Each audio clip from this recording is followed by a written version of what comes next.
Hello again, everyone. This is Randy, your sewing machine man, and we're looking at a Singer Model 500A.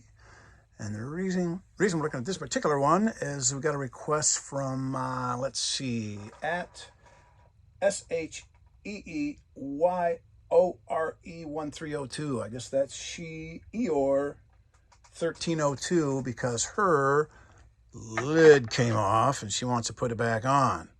Now, it's not unusual for these lids to pop off because they'll, as you're folding them down in the cabinet, they'll catch and they'll pop off. And as long as this isn't broken off here and this isn't broken off here, it's a pretty straightforward deal putting it back on.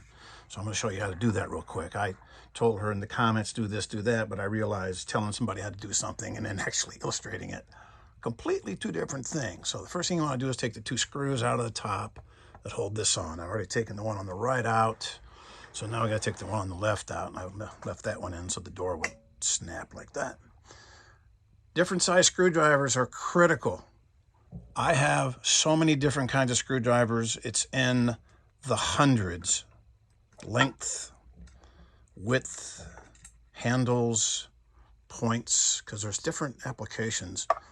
You see how that screw right there is exactly the width of that screwdriver right there. It fits perfectly. And of course I use these long ones because when I'm putting them in, I can spin them in, I can spin them out. That's just something that works for me. You get something like this, it's too wide, it won't go down the little hole, it won't work, it won't go in the recesses there. Different, I mean, I got a screwdriver for every application, and if there's an application I don't have a screwdriver for, I go get a screwdriver or get my grinder out and make one. And some of these have the real fine point on the end, just a real fine point. And some, let's see, my fattest one here, this is going to be a fat one right here. See how fat that is at the end? That's really not that fat. Here's a fat one. There's a real fat one at the end. You can grind those down, which I do quite often. See, where's that one that I had earlier that was just completely obnoxious flat? There's a nice Craftsman. But see, you want to make sure they will fit the screw. And the reason I do that is because this is one of those occasions where it has to fit the screw head. There's a pretty fat one right there. But there's a application for every one of these screwdrivers that work perfectly. Now this little guy right here, let's see. Do we put the screws back in? Is that what I did? Yep, put both screws back in. Spin that out like so. That helps me out. And you look underneath and you'll see there's a spring steel on both sides. Spring steel over here, spring steel over there, and that's what holds the top on. See that? You got a screw right there and a screw right there. And I make a point about having the right screwdriver because they have different size grips. Some have huge grips. Some screwdrivers have tiny little grips. That's for a tiny little screw. And they come in all different sizes, lengths, grips. It's just amazing what you need a screwdriver for, but it has to match on the end. You have to have enough torque on the handle there to get it broke loose. And these on this are very, very tight. These are tightened down at the factory to a real tight setting. And many a time I've had to really crank down on these to break them loose. So you have to have a screwdriver that will go all the way down into that. So you can't just sit on the surface like that. That's just sitting on the surface. It's not even going down in there. It's got to be able to go all the way down into and get a good grip on all four walls of that thing to break it loose.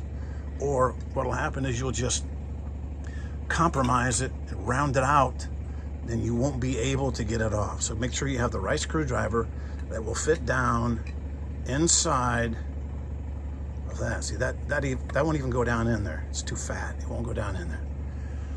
So the one I'm going to use is going to be this guy right here, because it's the right width. Maybe even one a little bit wider would be even better. There's one, it's the exact width of the screw. You want to get the exact width so you're getting a full grip all the way across, and it goes all the way down in. It goes all the way down in the slot, and it fits all the way across. So it's important to have the right screwdriver. It is not just important, it is a make or break thing. If you don't have the right screwdriver, it's just not going to work. So you got those loosened, you loosen those up. Sometimes you got to crank on them pretty good to get them loose. I'm telling you.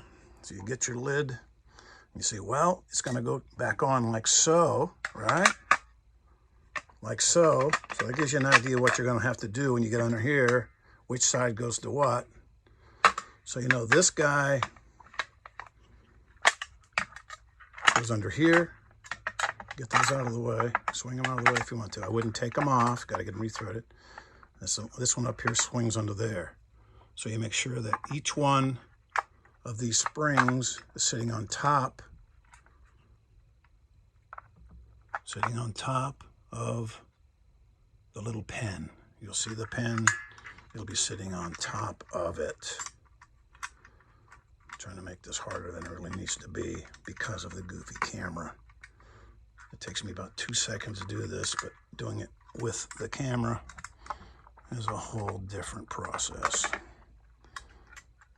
Boom, boom. So you want to make sure that they're underneath and the spring itself,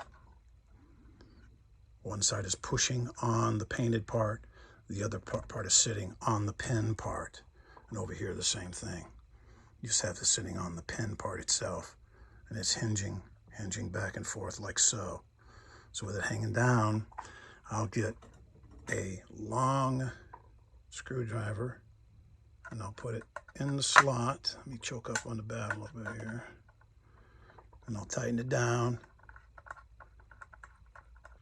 make it snug. Go to the other one,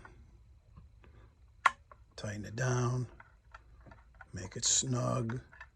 Don't crank it real tight. And then make sure you got it right.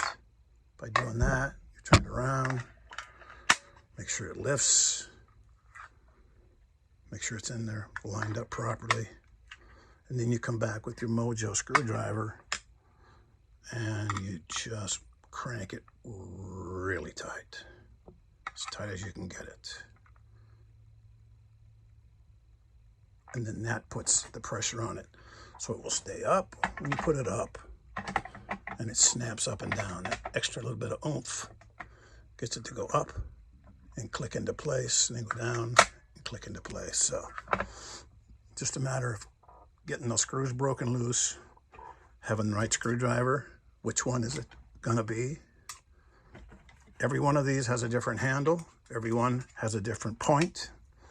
Every one has a different length and torque. And this is just my slotted. I have an equal amount in Phillips. And when I say I have 100 different sizes or more, I'm not exaggerating, because you have to use the right screwdriver on the right slot. Like this is the bottom of a Singer touch and sew to put the bottom rubber gaskets on. And this one here fits perfectly. I've done it a million times. Boom, zips it right off. You get a big fat one, it won't even go in the slot. Can't even get it started. So get the right screwdriver and line it up, put it back on. That's all there is to it. That was for Eeyore 1302. How to put your lid back on. 500A Singer. Thanks.